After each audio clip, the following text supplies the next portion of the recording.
محترم حضرات، بہت سے لوگ ہیں بھوک اور پیاس کی وجہ سے روزہ چھوڑ دیتے ہیں کہ میاں ہمیں بھوک لگ رہی ہے، ہمیں پیاس لگ رہی ہے۔ ارے اللہ کے بندو، روزے میں بھوک اور پیاس لگنے سے آپ پریشان نہ ہوں، آپ کمزور نہیں ہوں گے یا آپ مریں گے نہیں۔ ظاہر سی بات ہے، آپ نے جب روزہ رکھیں گے، کھائیں گے پیئیں گے نہیں تو بھوک کا اور پیاس کا احساس ہوگا، اسی کا نام تو روزہ ہے۔ بھئی آپ کو بھوک کا اور پیاس کا احساس نہ ہو تو پھر آپ کو مزہ کہاں آئے گا روزے کا؟ پھر آپ میں اور غیر لوگوں میں فرق کیا ہوگا جو روزہ نہیں رکھ رہے ہیں اور آپ رکھ رہے ہیں؟ بھوک کا اور پیاس کا احساس ہونا چاہیے روزے میں۔ مگر ایک بات سن لیں، آپ کی غلط فہمی ہے کہ بھوک اور پیاس کی وجہ سے آپ روزہ چھوڑ دے رہے ہیں۔ اللہ کی قسم کھا کے کہتا ہوں، بھوک اور پیاس کی وجہ سے آپ کو کوئی پریشانی نہیں آئے گی۔ آپ بھوکے رہیں گے، پیاسے رہیں گے، اس سے بھی آپ کی بدن کی اصلاح ہوگی۔ روزہ بدن کی زکوٰۃ ہے۔ مال میں سے جیسے زکوٰۃ آپ نکالتے ہو، مال پاک ہو جاتا ہے، ایسے ہی آپ روزہ رکھتے ہو تو آپ کا بدن پاک ہو جاتا ہے۔ روزہ بدن کی زکوٰۃ ہے۔ جو بندہ 1 مہینے کے سال میں روزے رکھے گا، انشاءاللہ وہ ہزاروں بیماریاں ایسی ہیں کہ جن کا علاج نہیں ہے ڈاکٹرز کے پاس، لیکن روزے کے ذریعے سے وہ بیماریاں کنٹرول میں آ جاتی ہیں یا پھر وہ بیماریاں ہوتی ہی نہیں ہیں۔ اس طرح کی ہزاروں بیماریاں ہیں۔ اب ایک بات ہے، آپ ایک فین لے لیجئے، یہ فین آپ کا چلتا دنوں رات چلتا رہے گا، اس کو آرام بھی تو چاہیے بھائی۔ آپ کی مشینری ہے، کار ہے، موٹر سائیکل ہے، جہاز ہے، ٹرین ہے، آپ کی جتنی بھی مشینری ہے آپ اس کو لگاتار چلاتے رہیں گے، اس کو بھی آرام چاہیے بھائی۔ اگر لگاتار چلائیں گے تو وہ مشینری آپ کی پھک جائے گی، فیوز ہو جائے گی، وہ مشینری کام چھوڑ دے گی، اس کا انجن ڈیمیج ہو جائے گا۔ آرام چاہیے ہوتا بھائی۔ ایسے ہی آپ کے اندر کی جو مشینری ہے، آپ کا لیور ہے، معدہ ہے، آپ کا پینکریاس ہے، آپ کے گردے ہیں، اور بھی بہت سی چیزیں ہیں آتے ہیں۔ اب سال میں 11 مہینے آپ کھاتے رہے تو یہ کام کر رہی ہے۔ آپ کھانا کھا کے سو گئے، آپ تو سو گئے لیکن آپ کی مشینری کام کر رہی ہے۔ آپ دیکھتے ہیں، آپ کھانا کھا کے سوئے، صبح کو خالی ہے پیٹ، تو کہاں گیا یہ کھانا؟ آپ کی مشینری نے رات کو کام کیا تبھی نا۔ رات میں آپ پانی پی کے سوئے اور پھر آپ کو رات کو پیشاب یا صبح کو پیشاب لگتا، یہ پیشاب کہاں سے آیا؟ کہیں نہ کہیں آپ کے گردوں نے، مشینری نے کام کیا تب نہ آیا۔ تو یہ مشینری 24 گھنٹے آپ کی چلتی رہتی ہے۔ آپ رات میں سو رہے ہیں تب بھی چل رہی ہے، جاگ رہے ہیں تب بھی چل رہی ہے۔ تو بندہ خدا یہ تو بتائیے مجھے، اس کو بھی تو آرام چاہیے، یہ مشینری بھی تو آرام چاہتی ہے۔ تو محترم حضرات، سال میں 1 مہینے کے جب آپ روزے رکھیں گے تو آپ نظام دیکھیے، نظام اسلام کتنا بہتر ہے۔ جب صبح سے شام تک، صبح شادی سے لے کے اور غروب آفتاب کا آپ کچھ کھائیں گے ہی نہیں، کچھ پیئیں گے ہی نہیں، تو آپ ذرا غور فرمائیے کہ آپ کی مشینری کو کتنا بہتر آرام دیا ہے مذہب اسلام نے۔ آپ کی مشینری کو آرام مل جائے گا، اور ایسا آرام ملے گا کہ آپ کی مشینری اس 1 مہینے میں بالکل تر و تازہ اور جوان ہو جائے گی۔ پھر 11 مہینے کے لیے آپ کی مشینری تیار ہو جائے گی۔ جو 1 مہینے میں آپ نے اپنی مشینری کو آرام دیا ہے، وہ آرام کا اتنا فائدہ ہوگا کہ آپ کی مشینری تندرست و توانا ہو جائے گی، تر و تازہ ہو جائے گی، پھر سے جوان ہو جائے گی، اور پھر جو 11 مہینہ ہے اس 11 مہینے میں وہ اچھے سے کام کرے گی آپ کی مشینری۔ اور پھر جب 11 مہینے میں آپ کھاتے کھاتے وہ آپ کی مشینری تھک جائے گی، پھر ایک بار روزہ آ جائے گا سال میں، پھر روزہ آ جائے گا تو پھر آپ کی الحمدللہ مشینری تر و تازہ ہو جائے گی، جیسے مانج دی گئی۔ حضرات یہ میرا خود کا تجربہ ہے الحمدللہ۔ میں اکثر سفر میں رہتا ہوں، پروگرامز میں، تو سفر میں آپ جانتے ہیں نہ ہی نیند وقت سے ہوتی ہے اور نہ ہی کھانا پینا وقت سے ہوتا ہے۔ تو کھانا پینا بے وقت ہونا، اچھا کھانا پینا بھی بازارو کھانا، کبھی ٹرین کا کھانا، پلین کا کھانا، ادھر ادھر کا کھانا، ریڈی میڈ کھانا کھا کے بہت سی بسا اوقات ایسا ہوتا ہے کہ جلن سی محسوس کرتا ہوں، ایسیڈیٹی ہونے لگتی ہے۔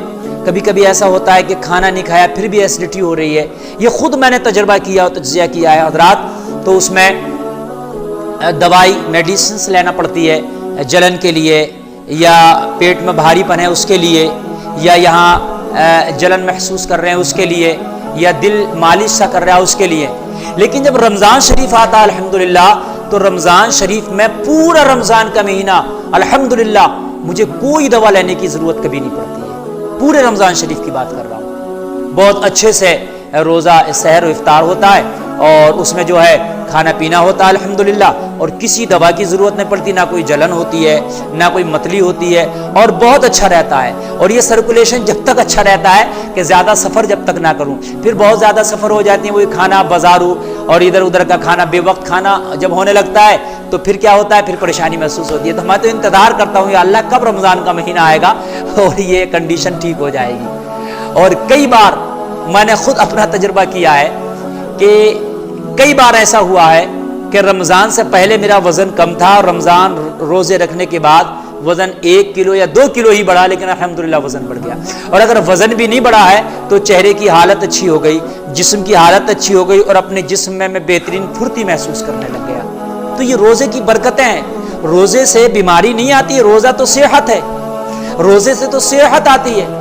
ہزاروں طرح کی بیماریاں دور ہوتی ہیں روزے سے, پریشانیاں دور ہوتی ہیں روزے سے, تکلیفیں دور ہوتی ہیں روزے سے. روزہ رکھنے والا سن لیجئے, اگر روزہ رکھتا ہے انشاءاللہ شوگر کا مریض نہیں ہوگا. اس لیے کہ شوگر اسی مشینری سے ہوتی ہے. جب کھانے کا قوت ہاضمہ جو ہے آپ کی, جو ہاضمہ کرنے کا جو آپ کا سسٹم ہے, اس میں کہیں نہ کہیں کمزوری جب پیدا ہوگی تو آپ کو شوگر ہوگی. سمجھ رہے ہیں آپ؟ تو اس لیے روزہ اس وجہ سے کہ ہمیں خشکی آتی ہے, ہمیں بھوک لگتی ہے, ہمیں جو ہے صاحب پیاس لگتی ہے, روزہ نہیں رکھتے. ارے بھائی روزے میں تو ظاہر سی بات ہے بھوک بھی لگے گی, پیاس بھی لگے گی, برداشت کیجئے. برداشت کرنے کا نام ہی تو روزہ ہے. آپ نے برداشت کر لیا تو آپ کو اجر ملے گا, اس کے بدلے میں آپ کو جنت کے ٹھنڈے ٹھنڈے جام ملیں گے, حوض کوثر کے جام ملیں گے, جنت کی بہاریں ملیں گی. آپ نہیں رکھیں گے تو پھر آپ دوزخ میں بھی تو جائیں گے. کہ جہنم کی گرمی سے زیادہ گرمی ہے آج کی. مجھے بتائیے, آپ گرمی کی وجہ سے روزہ نہیں رکھتے؟ میں آپ سے سوال کرنا چاہتا ہوں کہ آج دنیا کی گرمی جہنم کی گرمی سے زیادہ ہے؟ کہ یہاں کی تپش جہنم کی تپش سے زیادہ ہے؟ کہ یہاں کی سختی جہنم کی سختی سے زیادہ ہے؟ آپ روزہ نہیں رکھیں گے, غور کریں. جہنم جس کے اندر پسینے میں آپ ہوتے کھا رہے ہوں گے, جہنم ایسی جگہ ہے.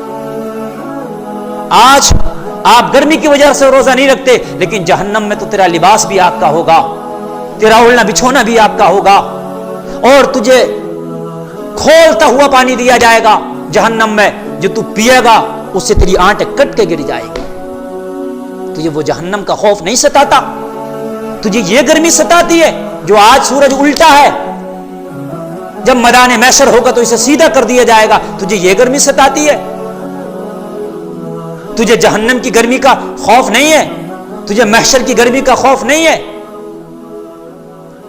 مسلمانوں, خدا کے لیے یہ روزہ تجھے دنیا کی پریشانیوں سے تو بچاتا ہے, لیکن میدان محشر کی گرمی سے بھی تجھے بچا دے گا. میدان محشر کی تجھے شدید پیاس سے تجھے روزہ بچا دے گا.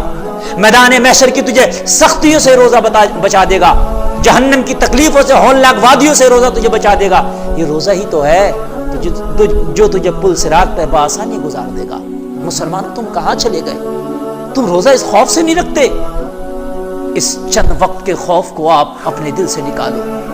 خوف کرنا ہے تو آپ محشر کا خوف رکھو. خدا کی قسم, جس کے ذہن میں محشر کا خوف ہوگا وہ روزہ نہیں چھوڑے گا. جس کے ذہن میں جہنم کا خوف ہوگا وہ روزہ نہیں چھوڑے گا. جس کے ذہن میں یہ ہوگا کہ جہنم میں آگ ہی آگ ہے, وہ آگ بھی گھپ کالی ہوگی, وہاں کا گھپ اندھیرا ہوگا, کیسے اس میں جائے گا؟ اگر یہ ذہن میں خوف ہوگا تو انشاءاللہ نہ یہ گرمی اسے ستائے گی, نہ یہ پیاس ستائے گی, نہ یہ بھوک ستائے گی, اور نہ یہ اسے کمزوری ستائے گی. مسلمانوں, یہ چند دن کی زندگی ہے, اس سے نکلو اور اس کے بارے میں سوچو جہاں مرنے کے بعد آپ کو رب کی بارگاہ میں کھڑا ہونا ہے.